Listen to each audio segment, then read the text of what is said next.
I hope clearly visible होगा, है ना। तो यार इस बार क्या गलती हुई बच्चों से, नीट 2026 पे चर्चा करते हैं कि क्या गलती हुई आखिर ऐसी जिससे सिलेक्शन नहीं हुआ। अपने मेहनत में कहीं कमी नहीं होती है। जो बच्चों का रैंक कम से कम 1 लाख 1.5 लाख के अंदर आ रहा है वो सेम मेहनत वाले होते हैं, बट वो सेलेक्ट नहीं हो पाते यार। सिलेक्शन नहीं हो पाता।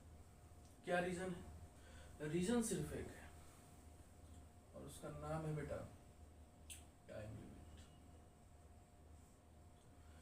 क्वेश्चन को टाइम लिमिट के अंदर करना ये अलग बात है और क्वेश्चन कर लेना वो अलग बात है।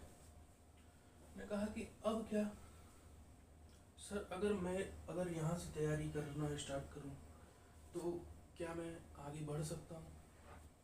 यस, आप आगे बढ़ सकते हो, बट यार मुझे जो सबसे इम्पोर्टेंट चीज़ लगती है कि आप जब क्वेश्चन कर रहे हो ना तो आपको ये पता होना चाहिए कि कौन सा क्वेश्चन 1 मिनट के अंदर हो रहा है और उससे कम में भी हो रहा है या नहीं हो रहा है, 1 मिनट से ज़्यादा टाइम ले रहा है।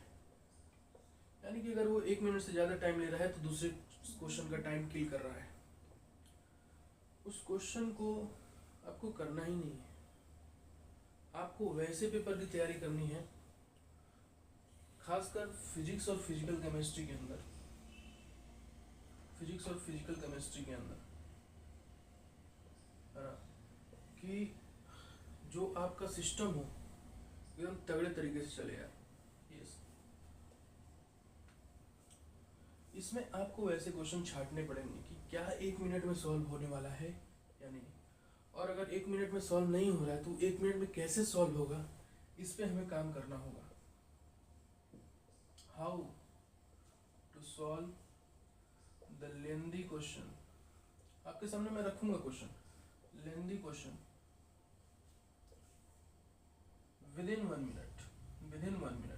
अगर कोई क्वेश्चन डिमांड करता है आपसे 2 मिनट 3 मिनट, तो उस क्वेश्चन को 1 मिनट के अंदर कैसे किया जा सके, ये सबसे बड़ी इंपॉर्टेंट बात है सिलेक्शन के लिए। तो ये वीडियो मैं थोड़ा शॉर्ट ही रखूंगा। जैसे कि मान लो कि मैं ये क्वेश्चन लेता हूँ, जैसे मैंने कहा कि अगर L की वैल्यू 0 है, दिस इम्प्लाइज दैट कि ये S सबसेट की बात कर रहा है, और अगर L की वैल्यू 1 है दैट मीन्स कि ये बात कर रहा है कि इसकी वैल्यू P है, और L की वैल्यू अगर 2 है तो ये बात कर रहा है D की, और L की वैल्यू अगर 3 है तो ये F की बात कर रहा है। अब बताओ इस क्वेश्चन में अगर ये क्वेश्चन आया, इससे 4S 2S 5S 3D है ना, ये निकालो, तो जो बिगिनियर्स होंगे वो भी इस क्वेश्चन को करेंगे और एग्जैक्टली सही भी करेंगे। तो इस क्वेश्चन का कोई मतलब ही नहीं है। लेकिन मतलब है जब आप इसको गलत कर दोगे,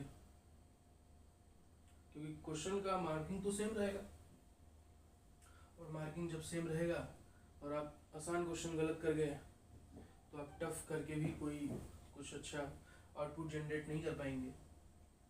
और इसलिए मैं कहता हूँ यार कि पेपर को हमेशा विदिन आप ये ट्राई करो, जब भी एग्ज़ाम भले वो टफ लगे शुरू में, लेकिन आप शुरू से ही आर्डर डालो कि पेपर कम से कम आपका 2 आवर में हो जाना चाहिए, 2 घंटे में। 2 घंटे में अगर यहाँ होगा तब जाके आप 3 घंटे में वहाँ मैनेज कर पाओगे, इस बात को ध्यान रखना। 2 घंटे में आपको फिजिक्स केमिस्ट्री बायो ये तीनों ही अटेम्प्ट कर लेना है, और लास्ट में ये देखना है कि किसको भरना है किसको नहीं भरना है। ये आखिरी के आधे घंटे का काम होता है, 30 मिनट्स का।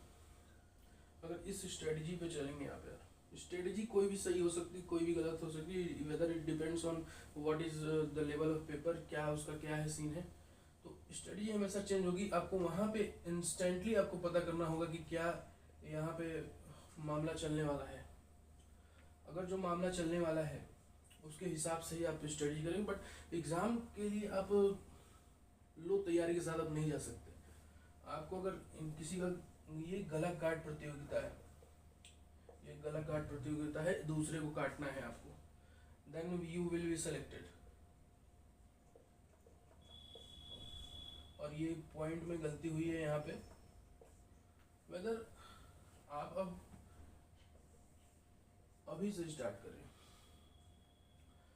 क्योंकि अभी जो आपका फ्लो मेंटेन है, मान लीजिए कि आपको 500 नंबर आ रहा है, तो अगर आप 2 महीने बाद स्टार्ट करोगे तो आप सीधे 300 पे आ जाओगे। ये रॉन्ग स्टडी है, और 300